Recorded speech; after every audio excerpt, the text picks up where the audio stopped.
ago, so long that even the oldest palm tree could not remember, there was an Igbo village called Obodoifu, the village of peace. The people there lived happily. Their farms grew fat yams, their goats gave many kids, and their children played under the moon. But one day, something happened that changed everything. A young woman named Adago went into labor. The whole village gathered around her hut.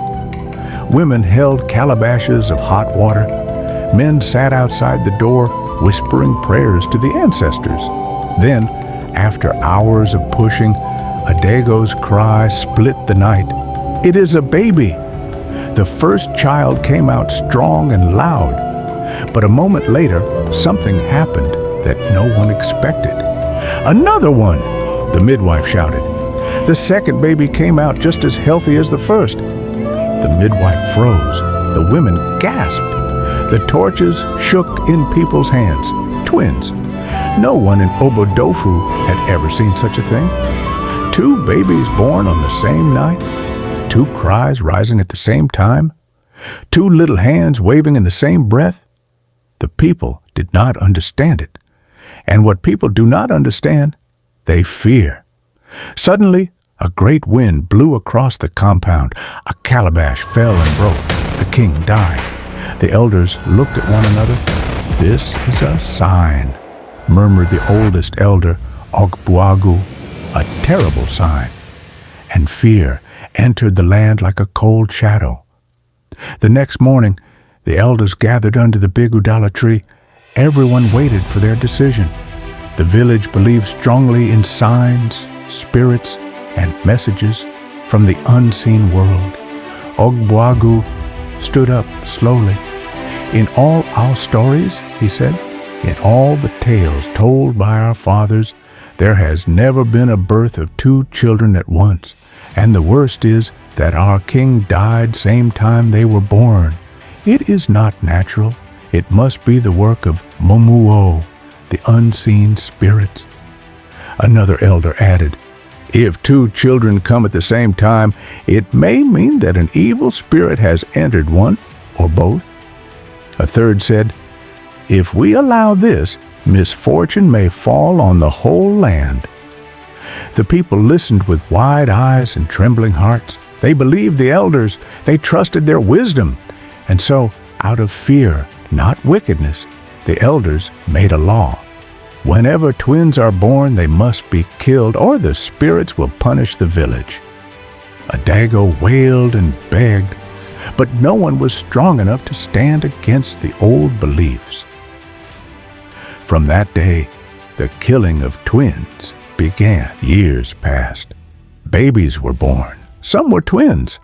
And each time, the same fear took over. Stories began to spread. A woman who gives birth to twins has angered the ancestors. One twin is human and the other belongs to the spirits. Twins will bring famine. Twins will bring sickness. Twins brings death. None of these stories were true, but fear is like fire. It spreads fast.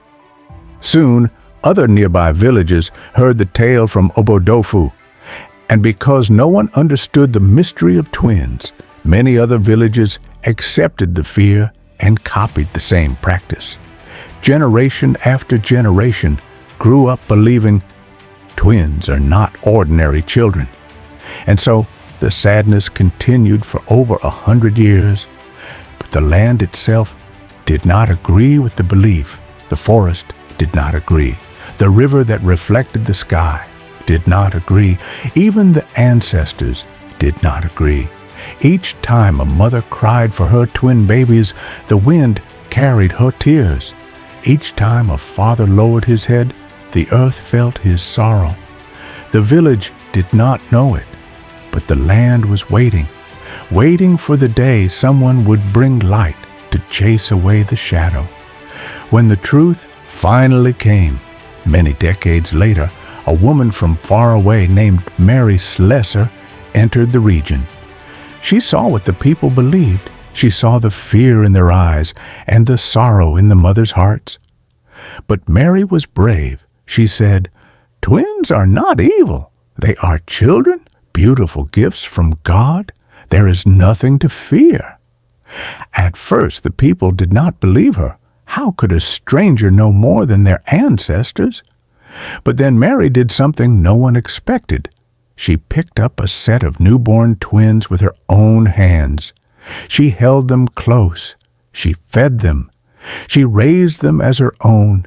She showed the people that nothing bad happened. No famine, no sickness, no anger from the spirits. People watched with wide eyes as the twins grew into healthy, happy children. Slowly, the fear broke. The shadow lifted. The truth returned.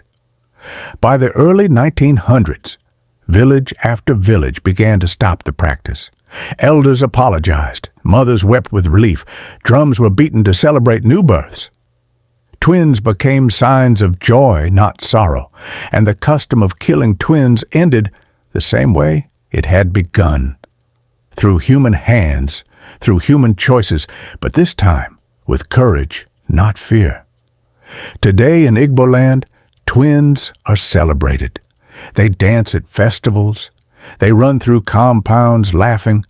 They grow up side by side, sharing secrets only twins understand.